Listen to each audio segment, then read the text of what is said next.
you are telling us that not just yet, we may not be able to get drums and start to dance about the state of our economy. But do make a sense of this for us, considering the issues of politics and promises of political parties and politicians. Regarding economy, for example, let me bring this to you. There is a report that Nigeria's 2016 human development ranking has remained static at 152 out of 188 countries. And the report is said that the ranking is majorly born out of too many unproductive people in the country. And of course, the IMF releases its economic outlook today, and it's looking like there's the sub-Saharan Africa coming behind the rate of population increase on the continent. The big question is for a nation and a political party, ruling political party, that has promised huge number of jobs for its unemployed population. Is there hope in the next few weeks? Well, let me address something. The promises were made under a different set of assumptions.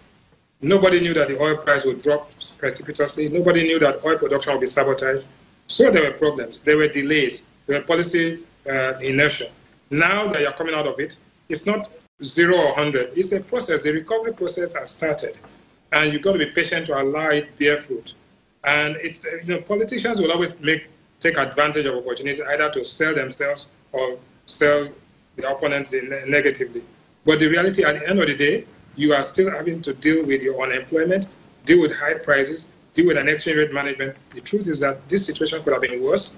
It has gotten better. It could have been much better if we had done what we did now, earlier, maybe 9 months or 12 months ago. But they say it's better late than never.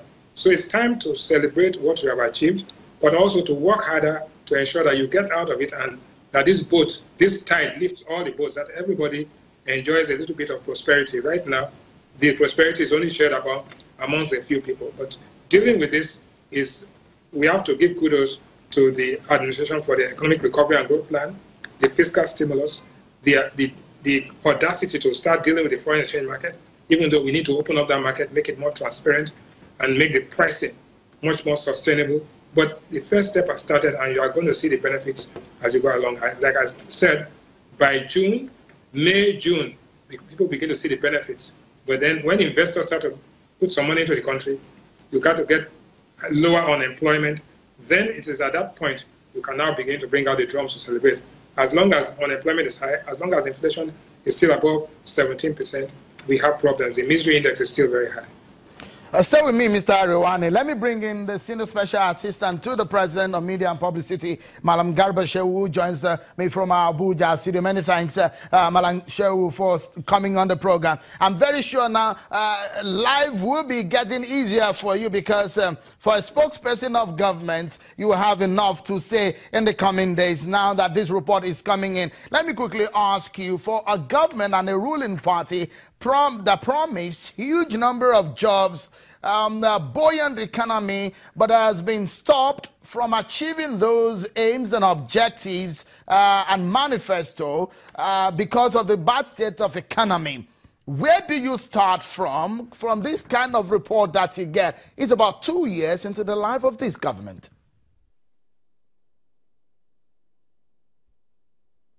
Well, without meaning to dampen your enthusiasm, the cheerfulness with which you broke the story, the sense we have is that a lot of the policies of the administration that have been put in place are beginning to bear fruits. They are working well, and the economy is gradually moving out of recession. We are not there yet. That's the sense we have. We're almost there. We have read this report. We have read several others online. The sense we have is that only the NBS, the National Board of Statistics, when they are out with their report, the first quarter report, will affirm where we are as regard to this situation. We think that people are extrapolating 1 month, the month of March, out of the first quarter and looking at it. If you have, for instance, negative in January, negative in February, and perhaps positive in in March, you have to take everything together. So we're happy this is music to the ears, and it's nice to hear, but we want to be cautious about it, that we need to get there. Perhaps in April, when the results are out, this will become more visible that we are really out of it. You've dodged from hitting my question right on the head. The question is, now that things are looking up, the promises your party made before getting into power and you've not been able to achieve just yet, it's 2 years into the life of this government. How do you hope to come about all of this? And when do you hope to start bringing the jobs and all of those promises to bear? Well, it's instructive that whatever you can do, you need appropriation, you need the money to do this. I mean, for instance, the president promised to give graduates, 500,000 unemployed graduates jobs last year.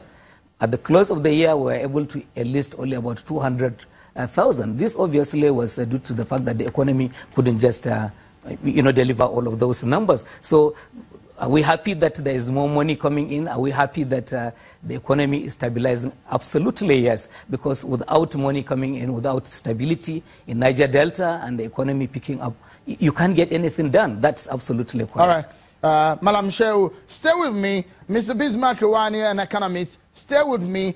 When we come back from the break, we will be talking about some criticism of the president's statement saying that the administration has worked hard to meet expectations of Nigerians. How true is that statement? We analyze it right here on Politics Today on China's television. Join us again.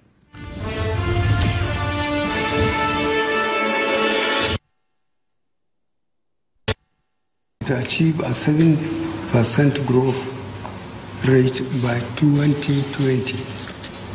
It builds on the strategic implementation plan and set out an ambitious roadmap to return the economy to growth and to achieve a 7% growth rate by 2020. Our aim, simply put, is optimize local content and empower local businesses. We seek not just to take the Nigerian economy out of recession, but to place it on a path of sustained, inclusive, and diversified growth. We are determined to change Nigeria from an import-dependent country to a producing nation. We must become a nation where we grow what we eat and consume what we produce. We must strive to have a strong, naira and productive economy.